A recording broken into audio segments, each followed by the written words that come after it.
Okay. I wanted to walk around because I like to move around, but that's okay. Wow. The title of what I want to speak about today is Live Your Dream Daily. And the reason I say this is because today is the best day ever. Is it not? If you live like today is the best day ever, it will change your life. And it's changed my life. And part of it too is that living your dreams, it doesn't just happen with luck. You have to plan, you have to have intent, and the more focused you are on your dreams and the things that you want to accomplish in life, the faster they will happen. I'm a big one, as my wife mentioned, for setting goals. And part of the reason I like to set goals is because there's so many things I'd like to do. And there's only so much time in life. So I have to keep focused. And sometimes I'll forget about some of the goals that I've set. But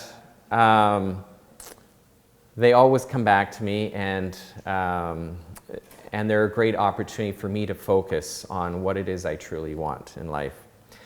Now, I'm going to share some stories and some experiences with you today, and there'll be a high focus on travel because I love to travel. So if you don't like to travel, I apologize.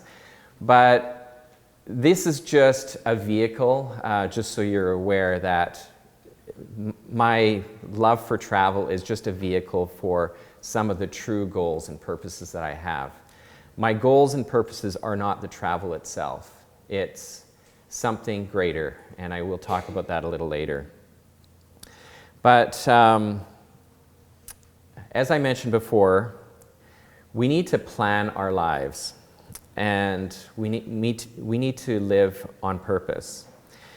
Now, entrepreneurship is in my blood, and it kind of started at a very early age. My mom loves to tell this story that I'm slightly embarrassed to share, but if I don't share it, she probably will.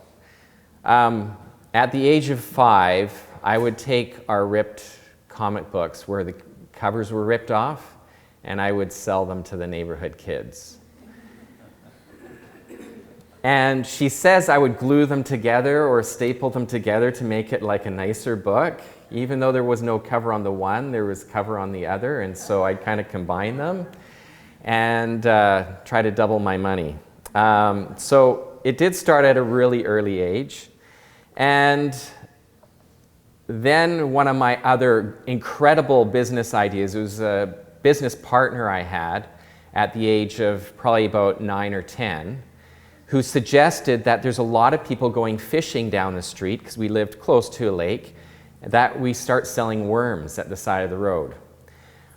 Well, I'll tell you, this business enterprise taught me some incredible lessons.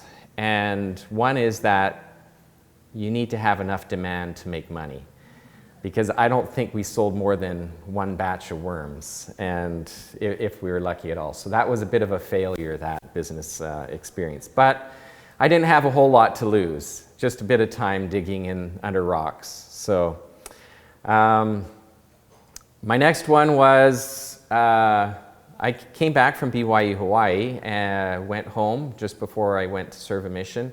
And I thought, such good deals at the swap meet. I had a friend ship me a box of Hawaii t-shirts, and I spent the summer peddling t-shirts. And it didn't do too bad, actually, but it wasn't the most lucrative by the time I paid customs and duties, but I didn't really plan on that. So I did learn a few things along the way.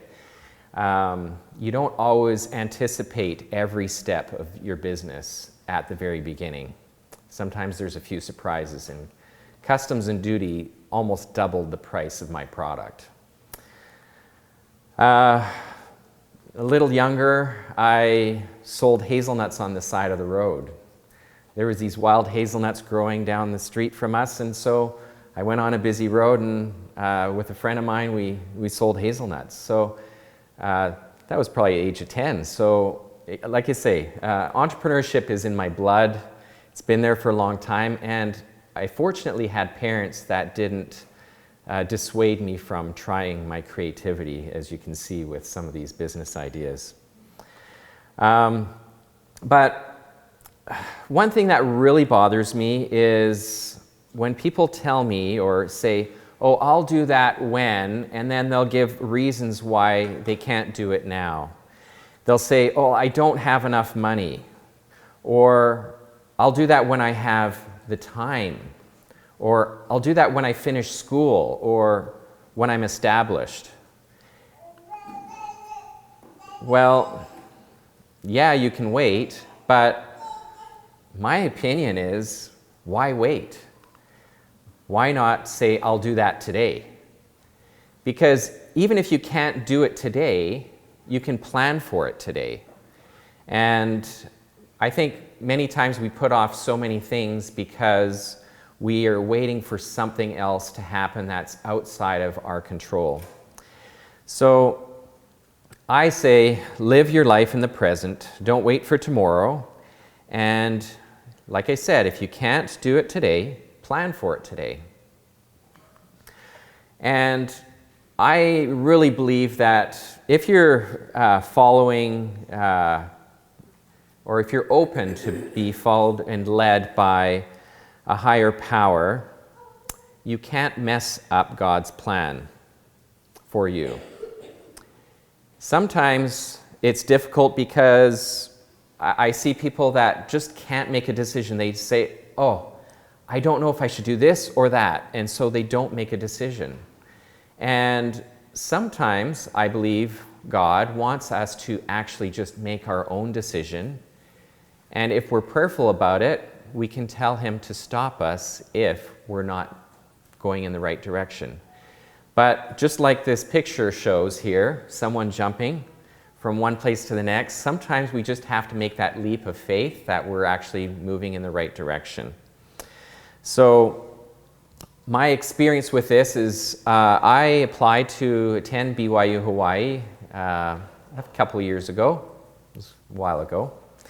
And it didn't just happen like that, though. I actually applied for BYU, and when I was taking the ACT, I didn't even know BYU Hawaii existed, I'll be honest. And on the back of the ACT, it asked where I wanted my scores sent, and it's in alphabetical order, so I checked BYU, and then I noticed there's a BYU Hawaii, so I checked that as well. And when I didn't get accepted at the one university I wanted, I got accepted at about 4 others. I was devastated. I didn't know what to do. But I remembered checking that off, so I called the university and I said, when's the deadline to apply? And they said, this Friday. And this is before internet, okay? This is a couple of years ago. And so I said, well, can I still apply? And they said, sure, we'll send you the information. Well, the information didn't even come until after the deadline, because to get mail to Canada takes probably about 10 days. Anyways, I filled it in, I couriered it back. I followed up with a phone call saying, did you get my paperwork? Oh, yes, but we're missing this, this, this, and this. So back and forth for a month. Finally, I get everything in, and I find out I'm accepted, even though my application was in late. And like I say, sometimes we just need to make decisions of what we want to do, and if something happens to change it, and we're prayerful about it, God will ensure that we don't do something that we're not supposed to. But we need to move forward with faith. So, as a BYU student, I thought, I really love to travel, but I'm stuck way out here in Hawaii and everything seems so far away. So I thought, well, there's other islands around here, so I made a goal to visit them. And I wanted to travel. And as my wife said, I'm probably not just wanting to travel, but I'm more obsessed, I would say, with travel. So while I was going to school, I went to Kauai 2 to 3 times.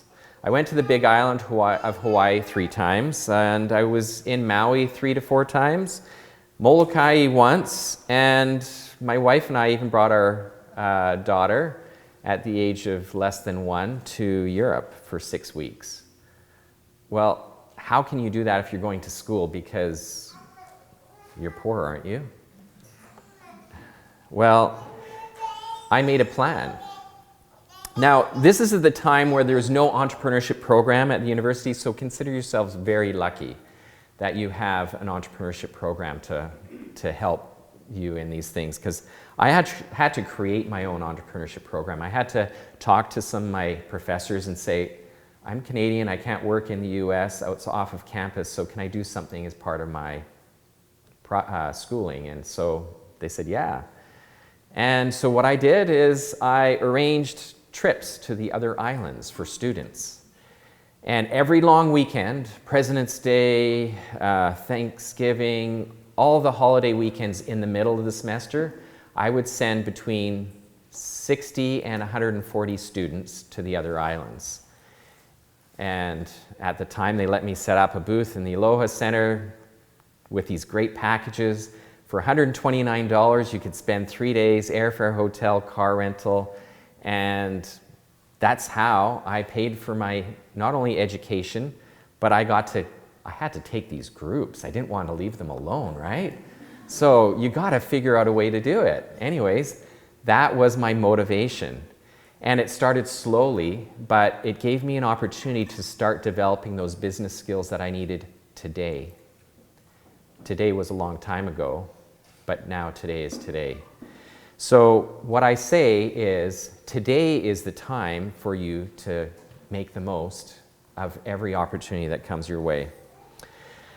Well, I heard it so many times. I was going to school here, and my well-meaning professors said, you do really good in school, and you could one day work for a Fortune 500 company.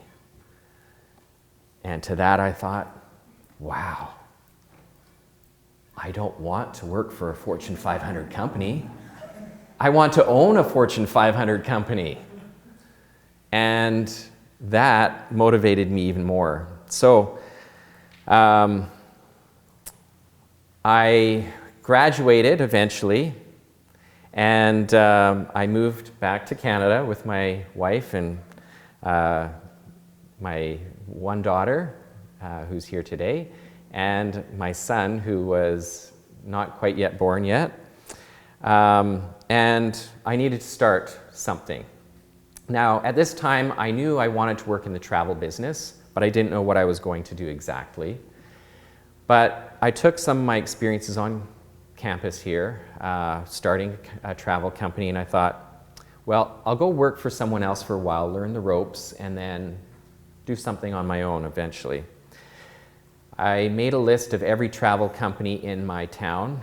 There was 56, and I went to every single one of them. And the door was closed. Nope, we're not hiring, we're not interested. After a couple weeks, I decided, well, if they're not going to hire me, then I'm just going to start my own company and I'll be their competition and I'll show them. They should have hired me. And I'm glad they didn't, by the way. Again, I think if we're open to it, we can be guided in what we do. So I started, in order to start a travel company, there was rules and regulations I had to follow. I had to actually have a commercial office, but I had no money. So I was living in my in-laws' basement suite, and I went around looking for a place, and I found the perfect place. It was a closet. And this closet was not just any closet, it was in the back room of somebody else's office. It was a call center. And they said, sure, you can rent it for $50 a month. And I thought, well, can't go wrong. I just won't show anybody my closet. And so I did that. And I started really small and very humble circumstances. But I did have, they were storing a couch in the closet, so it kind of did come in handy. Eventually, things moved on, and I opened up in a small street. Then I moved into a shopping mall. Then I opened a second location. And the company we started was CheapTickets Canada.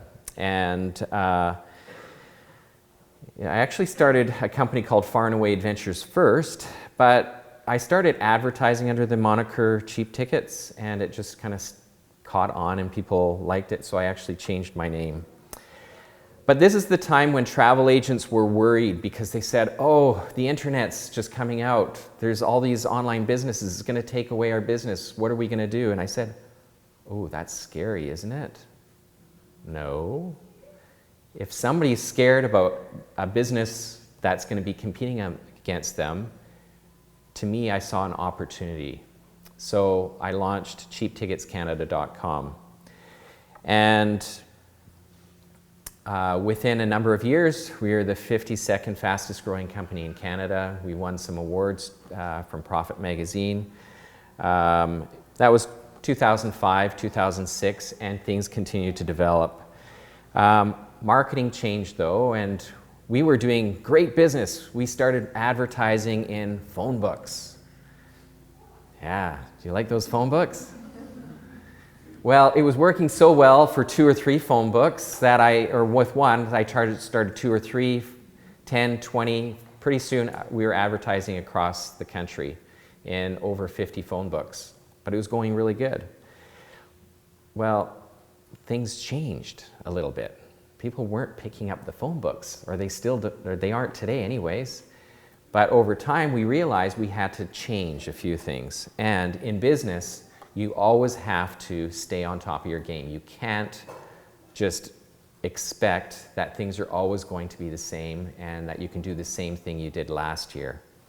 So we started doing this new thing called Google AdWords. Has anybody heard of that? Yeah. We started that when it first came out, and I'll tell you, we were paying 5 cents a click to get this business, and I had over 13 employees and was doing great business. And but over time we found that the cost for these clicks was going up from 5 to 10 cents to 30, 40, 50 cents, and it was starting to the profit margins were getting smaller. And so again, we had to adjust our business model. At one point in time, we were running over 50,000 AdWords campaigns, and Google was actually offering to help set up for free campaigns for us, and which was great, but it got to a point where it was almost getting unmanageable. So we did have to outsource that. In any case, my point being is that you will find opportunities, and you will find that your opportunities will change, and you need to change with the times, and you need to adapt. These are some of the companies that that I've been involved with and started. Travel Free was a credit card points program. Family Adventuring is a blog that we still have today. You can check it out if you'd like. And Cheap.travel and Far and Away Adventures are some of our current companies. But the thing is that I want to point out is that you need to plan your life now. You need to map it out and recognize that there's going to be surprises along the way. You can't plan your entire life from beginning to end. There's going to be a lot of uncertainty in the way, or in between now and 30, 40, 50 years from now. But you can make a plan. You can decide what you want out of life and what you want your life to be like. An example is a number of years ago, my family, we decided we wanted to go on this big adventure in our motorhome. So we planned a 15,000-mile trip. It was going to take us 2.5 months that we set aside. And these are some of the stops that we made along the way. I wasn't really sure exactly how it was going to work, but that was our motorhome that we did it in. There was, as it says there, 8 of us, and we set out. We actually, through our company, we sent out through social media and through radio and TV. We asked people across Canada for suggestions on where they thought we should stop. And so we got all these suggestions and ideas. We used it as a marketing thing for our company. And this is when the economic downturn had hit. And we were recommending ideas of places people could go closer to home where they wouldn't have to spend as much money, but they could still travel. And so we took people's suggestions, and we also got sponsors along the way. We had companies that offered, there was a bull, a rodeo kind of place that offered to let us go on a, I can't even remember what they call it, but riding the bulls. We went to theme parks and historical sites, and a large number of these places were all sponsors for our trip. They wanted to be part of it, part of the adventure. And that's the CN Tower in Toronto. And we went to, as I mentioned, some historic sites. And it was a great adventure. But it took some planning. And like I said, you need to plan your life now. You need to plan ahead. If we hadn't planned where we were going to go from one day to the next, we wouldn't have any direction on how to get to the other side of the country. And that was an incredible adventure. On the east coast of Canada, we saw icebergs and did some tours there. And one of my favorite places is Hopewell Rocks in New Brunswick. On the way back, we decided to do a church history tour and spent a month doing that. Well, that led us to some more adventures, and one thing that we had talked about as a family for many years is we want to do something incredible as a family that will bring our family closer together. And I remember to this day walking along the beach with my wife, and we had 2 or 3 kids at the time, and we talked about some of the things that we wanted out of life. And we talked about wanting to do something that would take our family away from all the distractions of the world and bring us closer together.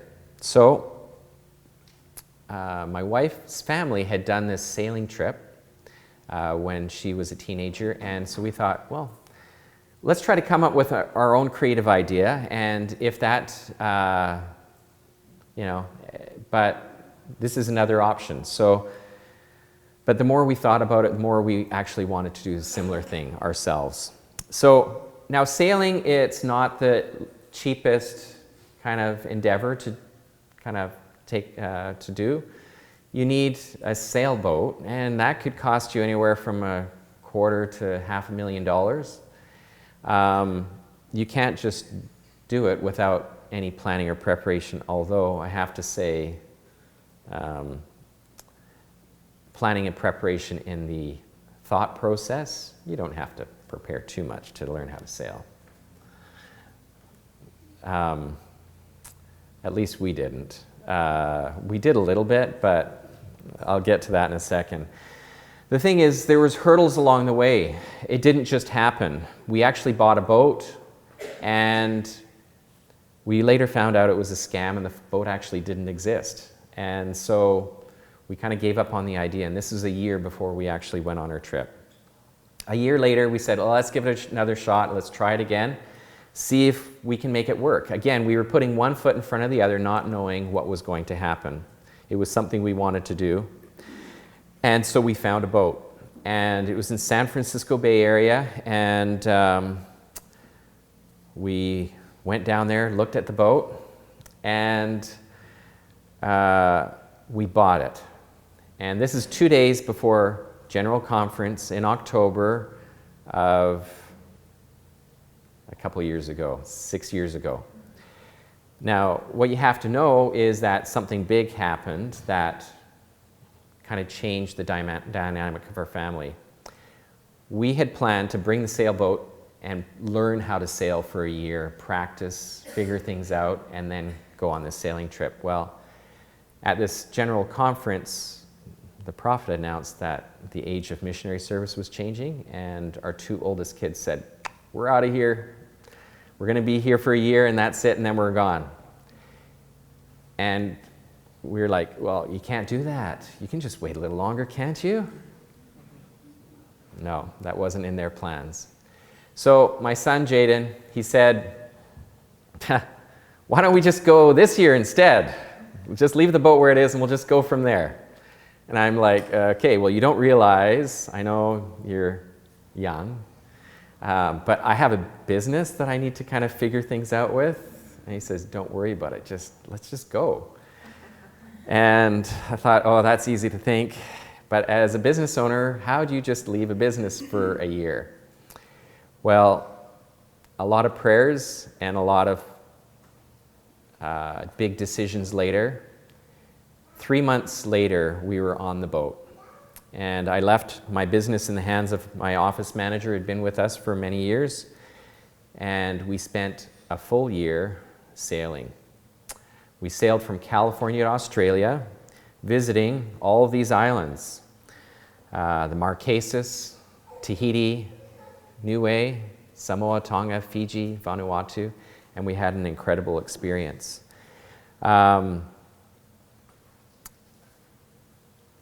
We also had business sponsors along the way. We had tourist offices that would post what we were doing and share the information. And when we got to different places, we actually had different businesses that would give us tours and do different things that we could blog and tell stories about. And we had to reevaluate things along the way. And I will say we did hit some storms. I always get the question, was it all smooth sailing?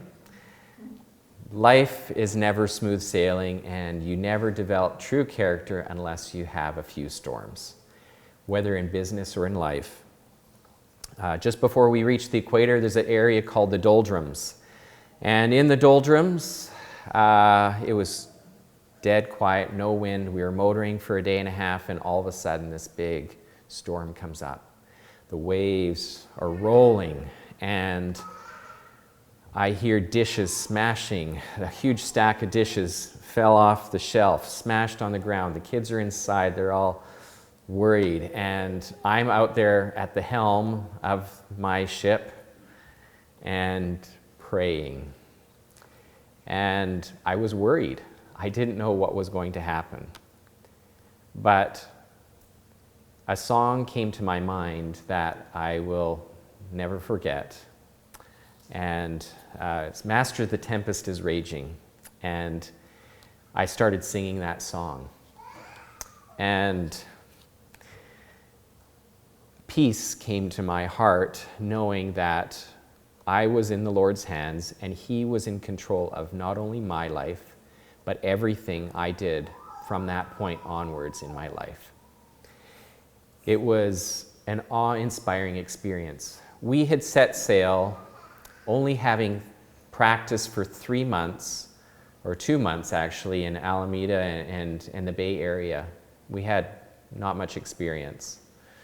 We weren't sailors, we were adventurers. We knew what we wanted to do in life.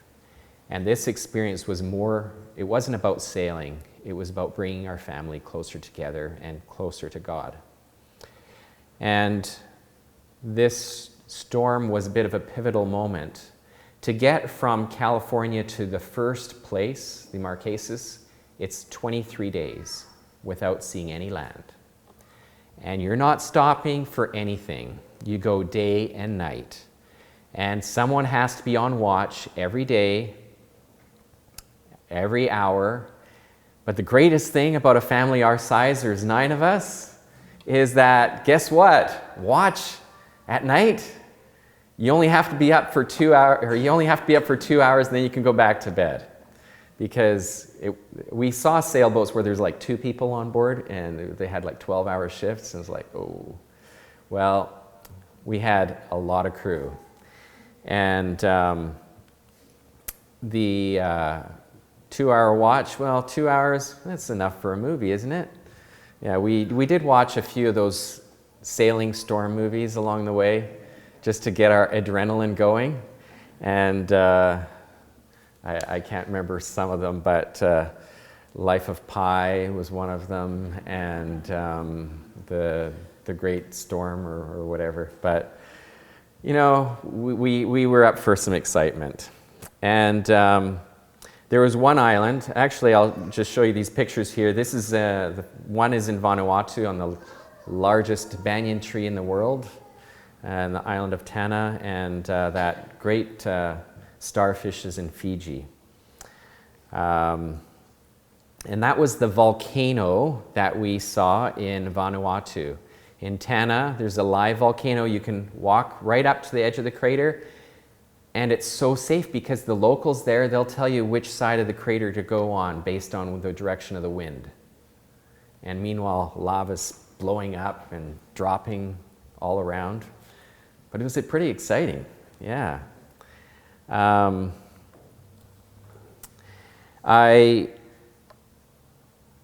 We met some incredible people along the way, and these incredible people taught us many lessons about what really was important in life. The Polynesian people taught us that the excess that we sometimes desire is not the important things in life. It was the family, and in many humble circumstances where people are living in a grass hut, you recognize that some of the things that we want in life are not really that important after all. Now, if you want, you can kind of take a look. There's some videos that we posted many years ago and about this adventure, and I don't have time to show them all to you. But there is one that I'm going to show just a little clip of. Now, I'm going to tell you something before I show it, because when you get bored on the ocean, you get creative, and your creative juices start flowing. And so I really thought I would just show just a small little snippet of this video. It kind of shows you a little bit about some of the joyful moments you can have, and also how boredom can sometimes lead to creativity. So let's see if we can.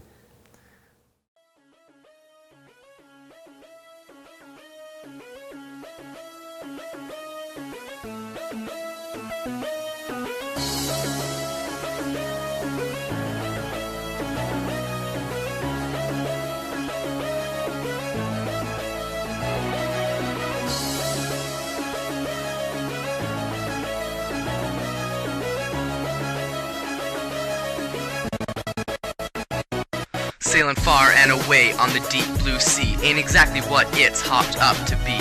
We only have lemonade to drink. My water tastes bad from the sink. My sanity's feeling on the brink, 'cause this boat we got has a special stink. Squids jump on deck spraying ink. Rolling up to shore on this bad boy craft, dropping sailor terms like stern and aft. We're getting creative very fast, 'cause it's been months now on the mast. Stepping on land is a breath of gold, 'cause everything we wear on this boat grows mold. The island sun is getting me tan. Boys, enter here and become a man. Diving with sharks just because we can. This fish got me hooked, I've become a fan. Cruising through the South Pacific, living like sea gypsies. The drums are beating in the distance, sailing across the seven seas. Our showers limit to 1 cup each, or 2 right after we've hit the beach. Burning sun giving our hair bleach, surfing the waves right on the reef. All right, so I just wanted to give you a little clip there of what it was like on this sailboat. I think video sometimes captures a little bit more than anything else. So the important thing was that we had an incredible time as a family, but my family was the most important goal that I had. Yes, I had my career. Yes, I had all these other things that I wanted to do in life with work, but my family was the most important thing in my life. And I think sometimes it's important that we reflect when we think about the things that we want to achieve in life, that we think about the things that are the most important. Now, I want to tell you that the only thing limiting your abilities is your perception of what's possible.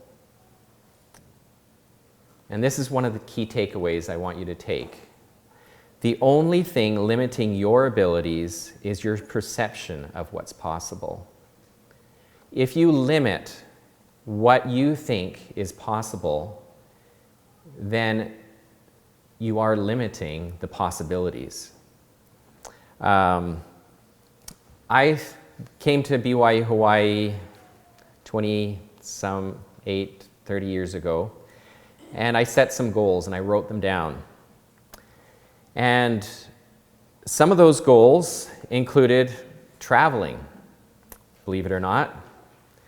I wanted to visit all the countries of the world. That's one of my goals. Still is, because I've only hit 38. But another one was I want to go into space, as my wife said. Now, the thing is,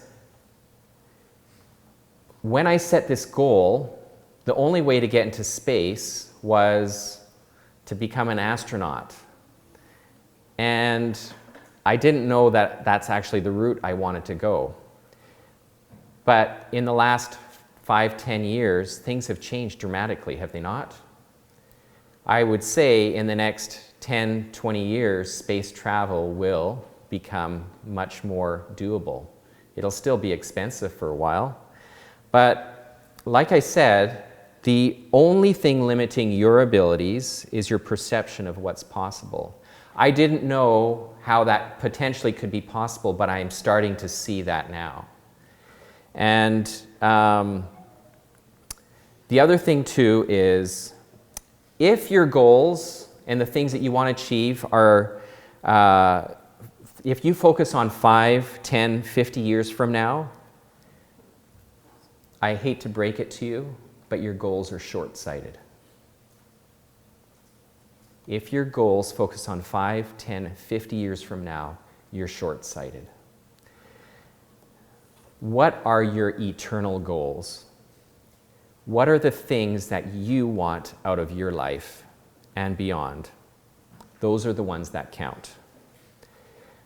My real goals are under the surface of what you see here today. Yes, I love to travel, but travel is, as I mentioned at the beginning, only the vehicle to what my true purpose is.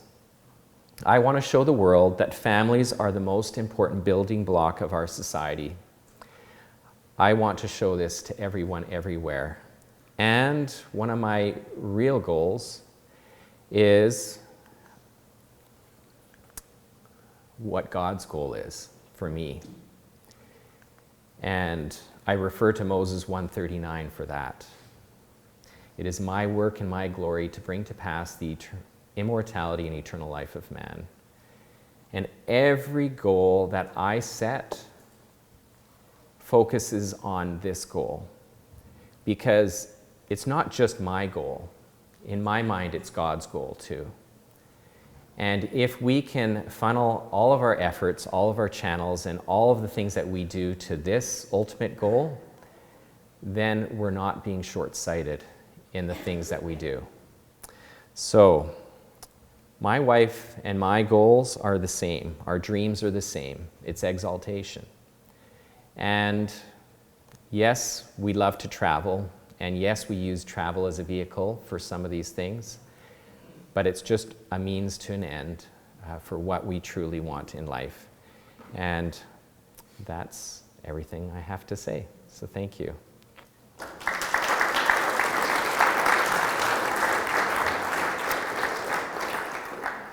Are there any questions that anyone has or would like to ask?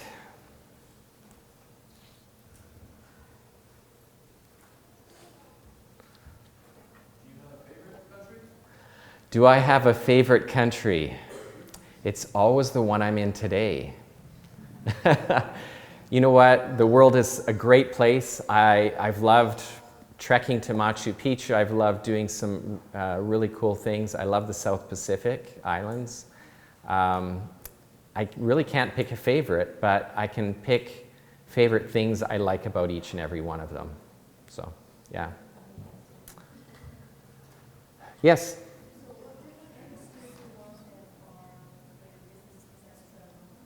Can you repeat that?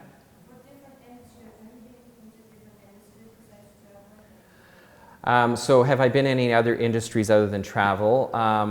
I have, sort of. I've tried a few different things. As Dallin would know, I started a toilet paper business.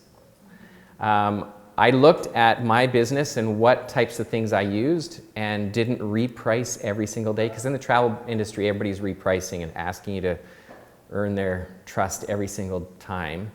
So I analyzed my business model, and I realized I order paper towel, toilet paper, and all these things, and I don't reprice it every day. I just kind of keep ordering from the same places. So I actually started up a company that did that. So, yeah. Yes? Did your travel business do better without you there or with you? Did my travel business do better without me there or with me there? The business never will run just the same without you. After I got back, I had to change my entire business. It chugged along, but it took a big hit. But that wasn't a concern for me. I actually told my dad, I tried managing my business while I was gone, and I told my dad, who was at home kind of keeping an eye on things, I said, unless it's burning down, please don't tell me about it. Because after 2 months of trying to run my business from the sailboat, I realized I was not going to have any fun on this trip if I worried about it. And I was ready for the consequences, and I didn't care because I knew what my priority was. So I'll tell you another little story too, is we actually sold the boat for more than we bought it for. And it was the worst time possibly for me to even go on such a trip, because things were really challenging at work as it was with the economy. But there was a way provided for us that just blew our minds away, and there was miracle after miracle that made it possible. So. Any other questions? Does anybody else want to go sailing? Yeah? It's a great way to see the South Pacific Islands, but you have to be ready for some long days at sea, too. Yeah. Did you get seasick? Did we get seasick? Yeah, we did, actually. My wife gets really seasick. And so does my second oldest son. They were sick quite a bit. But they were adventurers, and they were ready for the challenge. So don't think it's all smooth sailing. Yeah. Is that it?